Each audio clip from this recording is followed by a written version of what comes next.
Сәлеметсіңдер ме балалар? Бүгінгі біздің математикадан өтетін тақырыбымыз санды және әріпті өрнектер деп аталады.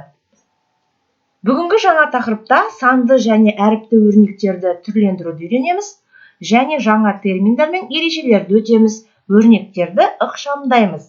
Нәтижесінде қайда қарапайым өрнек алынатын түрлендіру өрнекті ықшамдау деп аталатынын білуіміз қажет. Келесі бірінші тапсырмасына назар аударайық. Берілген өрнектердің мәндерін салыстыр. Олар неге бірдей мәнге ие? 5 қосу 4 қанша болады? 9. Дұрыс айтасыңдар. 9 көбейту 3 27. Келесіге қараймыз. 5 көбейту 3 15. 4 көбейту 3 12.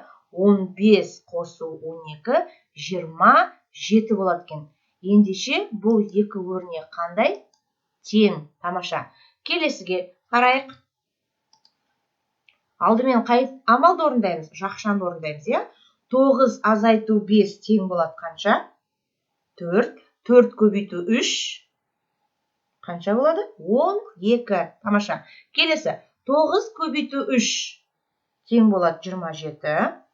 5 көбейту 3 тең болады 15. Енді 27 азайту 15 тең болады 12. Ендеше бұл өрнектер де қандай екен балалар? Қане кім айтады? Тең екен. Дұрыс айтасыңдар. Енді ойланып көріңдер. Олар неге бірдей мәнге ие? Сендер дұрыс шешім табатындарыңа сенімдімін. Келесі екінші тапсырмаға назар аударайық. Өрнектің қалай құрылғанын түсіндір. X қосу X қосу X қосу X. Берілген өрнекті басқаша қалай жазуға болады? Ойланып көрейікші. Болады ма? Дұрыс, басқаша жазуға болады. X неше рет алынды? X 4 рет алынды. Дұрыс. X-тен 4 рет дегенді қысқаша, яғни ықшамдап 4 көбейту X немесе 4X деп те жазуға болады екен. Мұндай жағдайда көбейту таңбасы көбінесе жазылмайды. Яғни біз X-ті 4 рет қостық, онымыз 4X деген сөз екен. Ендеше балалар, бүгін біз осы өрнекті түрлендірдік. Есімізде сақтаймыз жаңа тақырып. Нәтижесінде қайда қарапайым өрнек алынатын түрлендіру өрнекті ықшамдау деп атайды. Яғни біз басындағы берілген өрнекті не істедік? Ықшамдап 4X жасадық. Тамаша, сендер дұрыс түсіндіңдер деген сенімдемін. Келесі тапсырмада балалар үлестірімдік заңын қолданып өрнектерді ықшамдауымыз қажет. 7X қосу 2X тең қанша X болады? Ол үшін мен тапсырмада берілгендей үлестірімділік заңын қолдануым қажет. 7X қосу 2X-ті мен үлестірімдік заңы бойынша 7 қосу 2X тең болады. Жақшаның ішінде 7-ге 2-ні қоссақ 9X болады екен, е? Тамаша. Келесіге қараймыз. 11Y азайту 3Y тең болады қанша? Үлестірімдік заңын есімізге түсірейік. Яғни жақшаның ішінде 11 азайту 3 жақша жабылады Y тең болады. Дұрыс айтасыңдар. 8Y. Келесіге қарайық.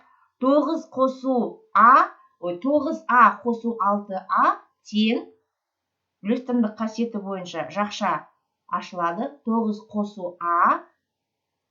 Дұрыс айтып тұрмын ба? Дұрыс айтасыңдар. Дұрыс айтып тұрған жоқпын. Жақшаның ішінде 9 қосу 6A тең болады қанша? Тамаша. 15A болады екен. Және ең соңғыны өздерің шығарыңдар. Үлестірімділік заңын пайдалануды ұмытып кетпеңдер. Келесі тапсырмаға назар аударайық. өрнекті ықшамдау үшін көбейтудің терімділік қасиетін қолдан дейді. Талдай отырып ықшамда. 3х көбейту 5 көбейту 10 тең болады. 3 көбейту 5 көбейту 10 жақша жабылады х.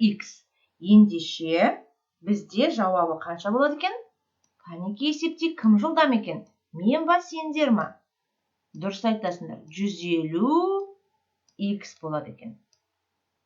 Келесіге қараймыз. 4 көбейту 2y көбейту 15 тең. Жақшаның ішінде терімділік қасиетін пайдаландық. 4 көбейту 2 көбейту 15 жақша жабылады y. Тең болады қанша? Дұрыс айтасыңдар. 120. 120 y. Менде жолға симай жатқандықтан мен жолдан өтіп кетіп жатырмын. Так, келесіге қараймыз. 70 көбейту 50 y көбейту 2 тең болады қанша? Ойланып көрейік. Яғни біз жақшаның ішінде дәл жоғарда орындағандай терімділік қасиетін көбейтудің пайдаланып жазып шығамыз және қанша y болғанын табамыз. Келесі тапсырмада дәл осындай. Келесі балалар 7-ші тапсырма, ол сендердің кешегі өткен тақырыбымыздың қайталау есебінде беріліп тұр кітабымызда. Қос теңсіздіктің шешімдер жиынын сан сәулесінде белгіле және шешімдер жиынын фигуралы жақшаның көмегімен жаз дейді. Қараймыз. Х 54-тен артық, 58-ден кем. Сандық сәуледе қандай цифрларды біз белгілеуіміз қажет? Дұрыс айтасыңдар. Х-тің мәні қанша болады? 55, содан кейін 56, одан кейін 57. Келесі тапсырмаға қараймыз. Х 82-ден артық, 91-ден кем екен. Солай ғой балалар, я? Ал енді қараймыз қандай сандарды ол қабылдауы мүмкін екен. 83, 84, 85, 86, 87, 88, 89, 90. Дұрыс айтасыңдар. Осы жермен біздің фигуралы жақшамызда сандық сәулеміздің белгілейтін сандарымыз аяқталады екен. Солай ғой балалар, е?